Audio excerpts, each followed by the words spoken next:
Bienvenidas y bienvenidos, estimadas y estimados estudiantes de Taller de Desarrollo Cognitivo 2, a esta nueva clase asincrónica acerca de comprensión lectora y en este caso, momentos que vamos a definir como antes, durante, después de la lectura.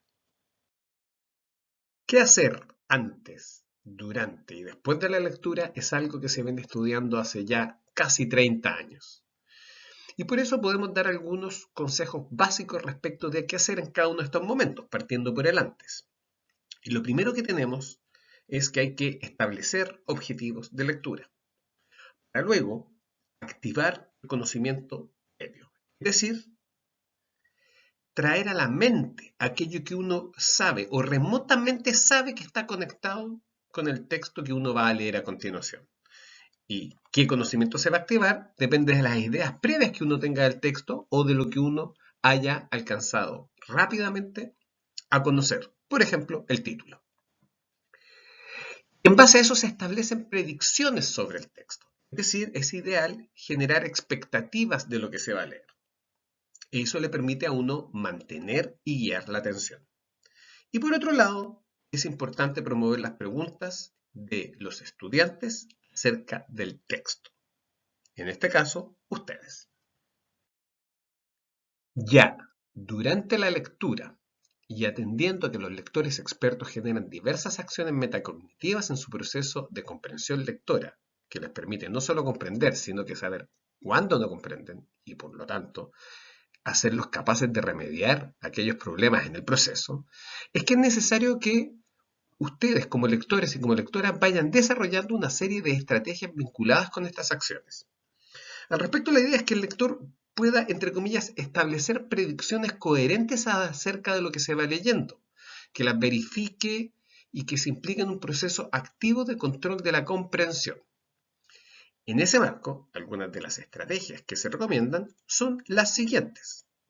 Formular predicciones sobre el texto de lo que se va a leer, plantearse preguntas sobre lo leído, aclarar posibles dudas sobre el texto, lo cual se puede hacer utilizando un diccionario, una enciclopedia, con todo lo cual ustedes pueden encontrar en internet, y resumir ideas del texto leído, lo cual obviamente no se hace al final, esto es durante. El resumen de las ideas del texto leído se puede hacer oración por oración, párrafo por párrafo o capítulo por capítulo. Generalmente el nivel de análisis más recomendable es el intermedio, el párrafo por párrafo. Pero luego tenemos que preguntarnos qué se hace después de la lectura. Para este momento de la lectura, Soler también nos recomienda una serie de estrategias las cuales están direccionadas a reflexionar respecto de lo que se ha leído, así como a construir ciertos productos que andamian la comprensión lectora, es decir, que permiten construir un andamiaje de la comprensión lectora, o lo que es lo mismo, una estructura mental que le permite a uno dejar de tomar decisiones respecto de qué hacer y sencillamente ir y hacerlo. Ahora, eso toma tiempo. Algunas de estas estrategias que menciona Soler son las siguientes. En primer lugar, determinar si los propósitos, es decir, los objetivos de la lectura, se cumplieron o no. Luego, formular y responder a interrogantes de acuerdo con los niveles de comprensión. ¿Y cuáles son los niveles de comprensión? Los que vimos la semana pasada, es decir, el nivel literal, el nivel inferencial, el nivel crítico y finalmente, de manera mucho más ambiciosa, el nivel creativo. Luego establecer conexiones y relaciones.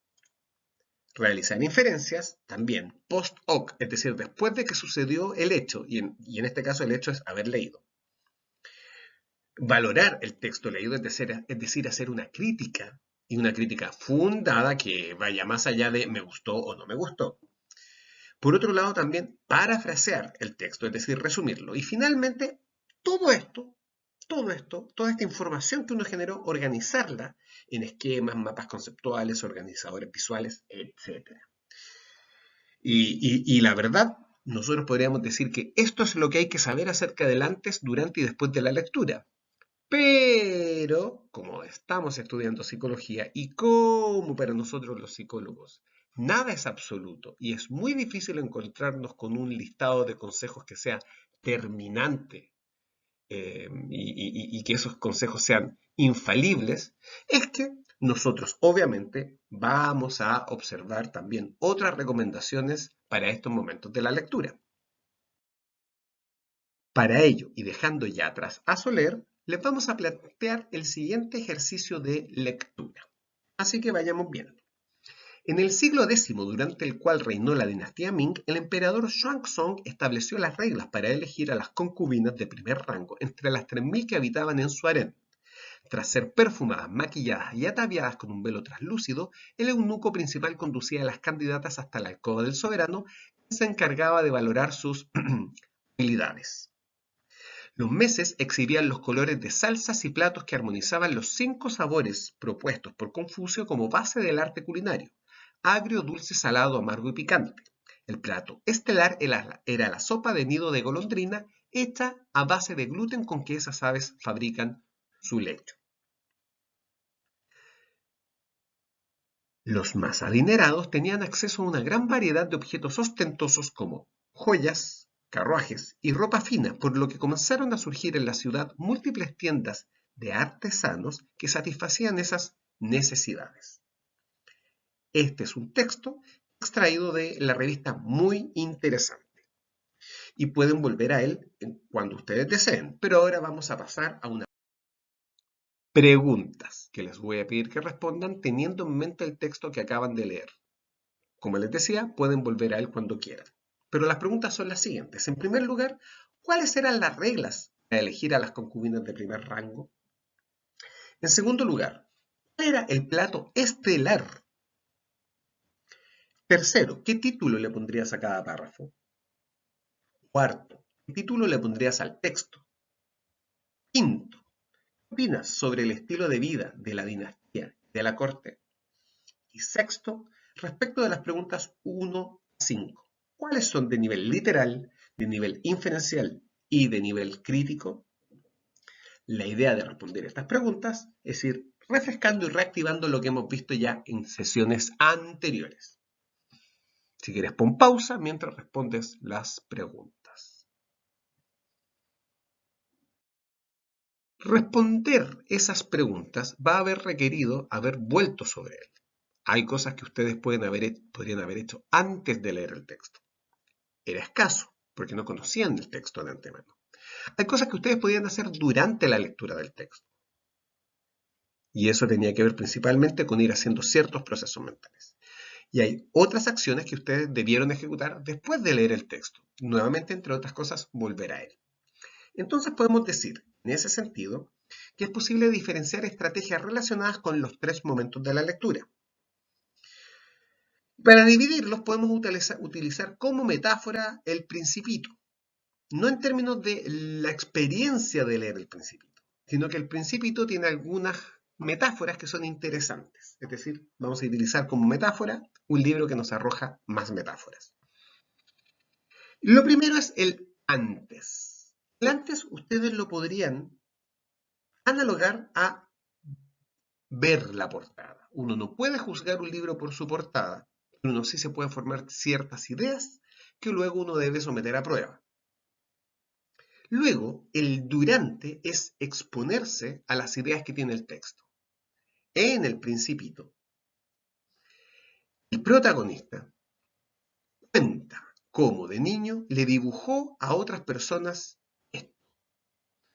Y ellos tuvieron una experiencia que tenía que ver sencillamente con ver lo que tenían al frente.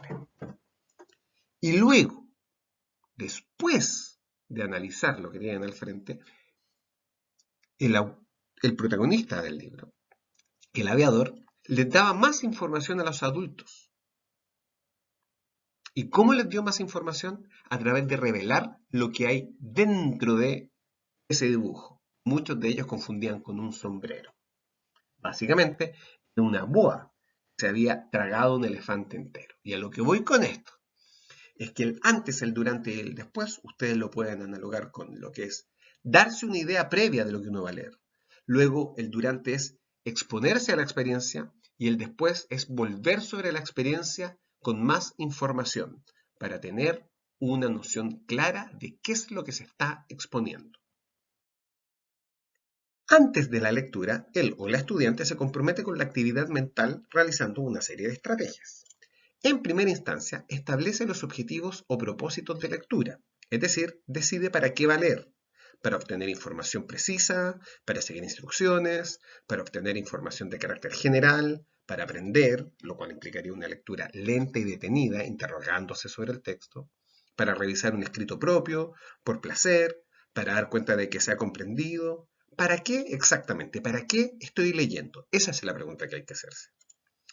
Luego, se comienza a escanear el texto, o bien se escuchan las instrucciones iniciales sobre la lectura, los comentarios sobre el tema, se da cuenta de que se conoce el título y o género discursivo, y mientras esto ocurre, el lector o la lectora inicia el proceso de activación de información y experiencias previas, permitiéndose hacer predicciones iniciales sobre el contenido y el significado del texto antes de comenzar a leerlo.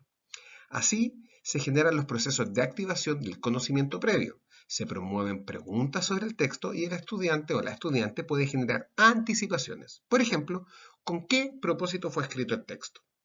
También se generan hipótesis y anticipaciones sobre el contenido, las cuales ponen en marcha esquemas conceptuales compatibles con esas hipótesis, es decir, ideas que son compatibles con esas predicciones que uno hace. Y si esos esquemas y esas predicciones se consideran adecuadas, entonces se vuelven a establecer los objetivos de lectura y se ejecutan nuevas acciones si fuese necesario. Para anclar esto, les voy a dar un ejemplo que realmente es compartir una experiencia vergonzosa que a mí me sucedió. Y tiene que ver con que en un aeropuerto, de hecho, en el aeropuerto de Pudahuel, saliendo en un vuelo, me encontré en una librería con este libro. Mundos circundantes, andanzas por los mundos circundantes de los animales y los hombres, de un autor llamado Jacob von Uexküll. Y el libro, en la contratapa, prometía introducirnos en la especulación acerca de cómo vivencian el mundo distintos animales. Habiendo leído ese resumen, yo inmediatamente me enamoré del libro y dije, necesito tenerlo. Y lo compré. Pero no me fijé mucho ni en la portada, ni tampoco googleé al autor, lo cual es inexcusable porque estando en Chile yo tenía acceso a mi plan de datos y por lo tanto podría haberme hecho una idea de quién era el autor. Porque yo esperaba encontrarme con un tratado novedoso acerca de los últimos hallazgos científicos acerca de cómo los animales se vinculan con el mundo circundante.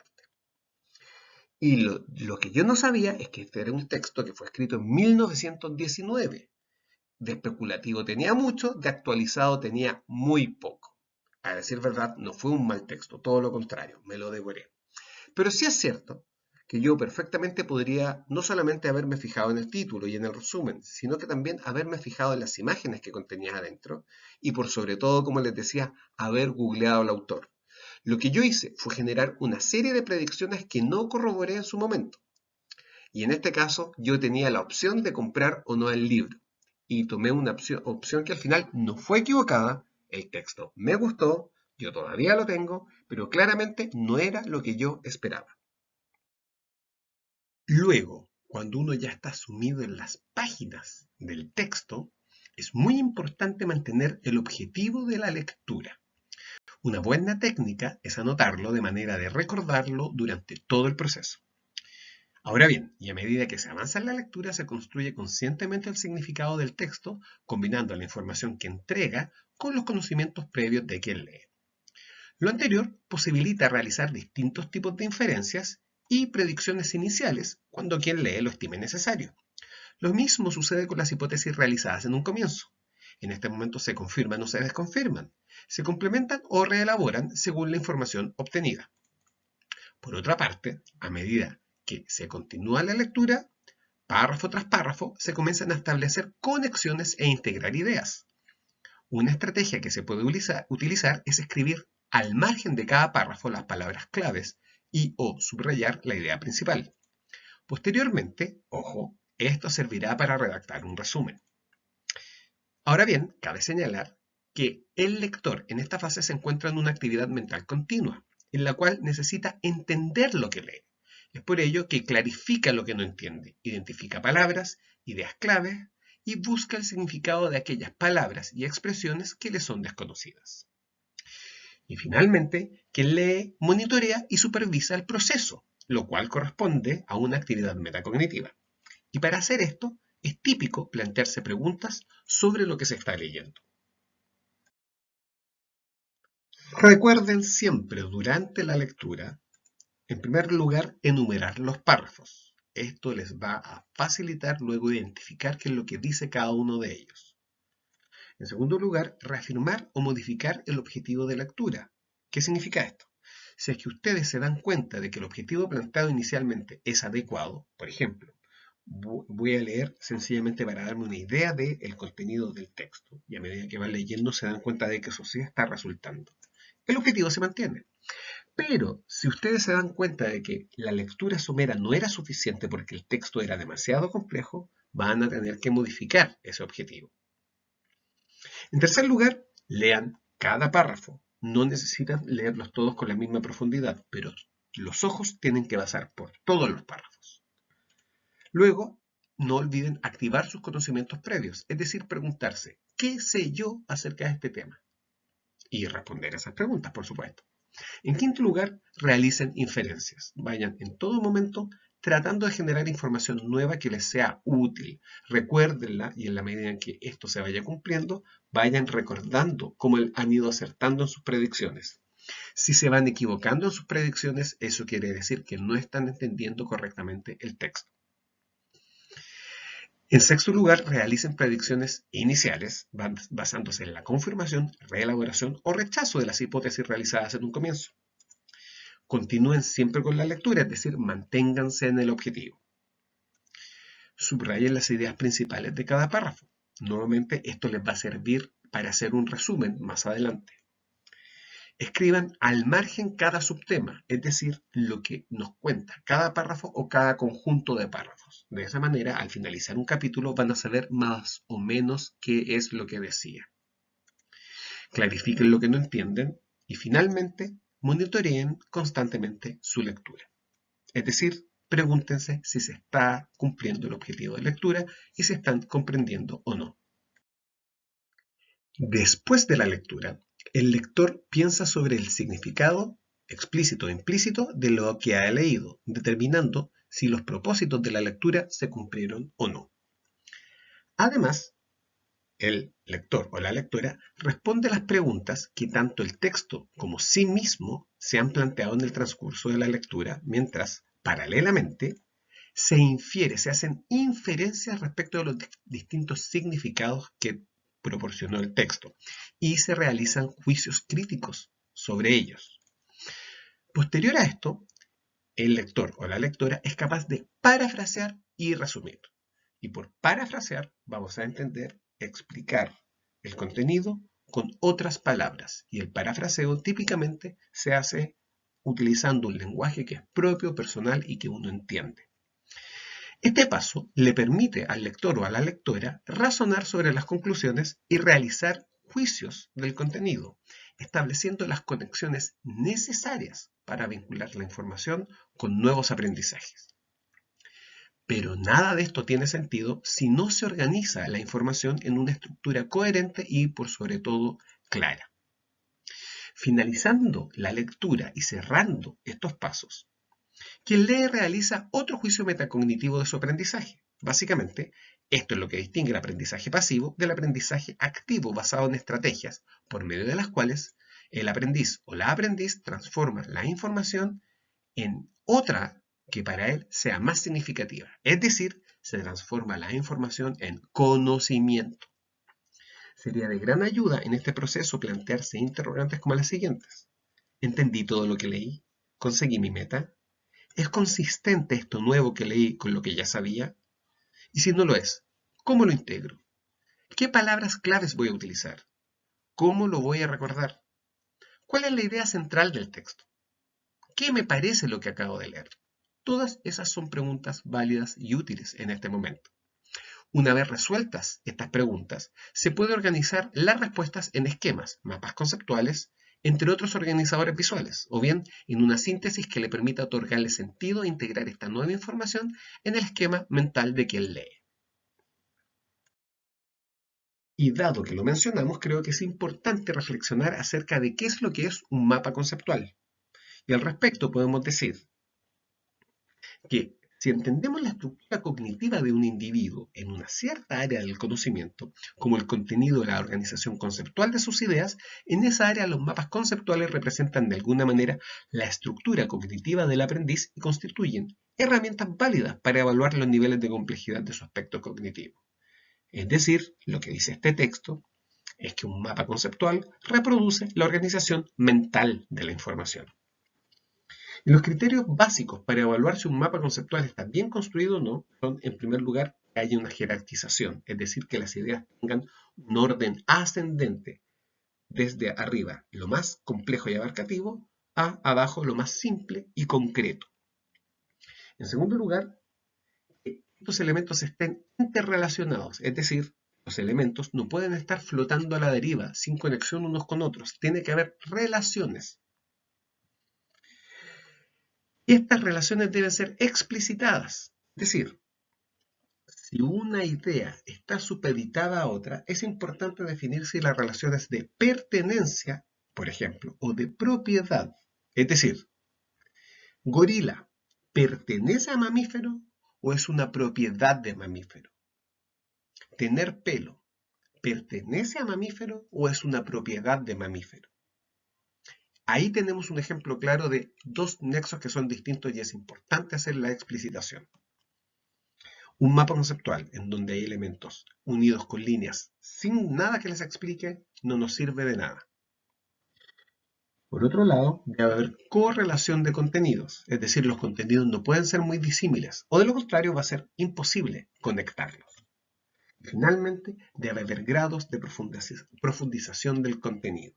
Como les decía, esta estructura jerárquica nos permite hacer mapas cada vez más complejos e interconectados en donde lleguemos a un conocimiento cada vez más sólido, profundo y duradero. Y finalmente, para ir cerrando esta clase, tenemos un ejemplo de un mapa conceptual, donde nosotros tenemos un tema central que da origen a ciertos descriptores, es decir, palabras o expresiones claves que nos permiten darle sentido a este tema. Por ejemplo, si voy a hacer un mapa conceptual acerca del significado de envejecer, descriptores apropiados serían, por ejemplo, vejez, deterioro, desafío, salud, etc. Estos descriptores van a dar origen a subtemas. No necesariamente son 3, pueden ser menos o pueden ser más. En este ejemplo son solo 3. Y todos los subtemas, a su vez, van a tener descriptores que a su vez van a dar origen a aspectos específicos. Acá nosotros vemos la jerarquización, 3 niveles, el tema general, los subtemas y los aspectos específicos. Y vemos las relaciones que están explicitadas por esos descriptores. Los invito y las invito a que ustedes busquen información acerca de cómo realizar mapas conceptuales que sean útiles, porque los mapas conceptuales son idiosincráticos, es decir, tienen sentido para cada persona dependiendo de su biografía y de aspectos culturales que determinan quién es y dónde está parado o parada en el mundo. Así que bien, ahora que hemos reflexionado acerca de los momentos antes, durante y después de la lectura, los invito y las invito a que nos veamos en la clase sincrónica dentro de esta semana que viene. Muchas gracias por vuestra atención.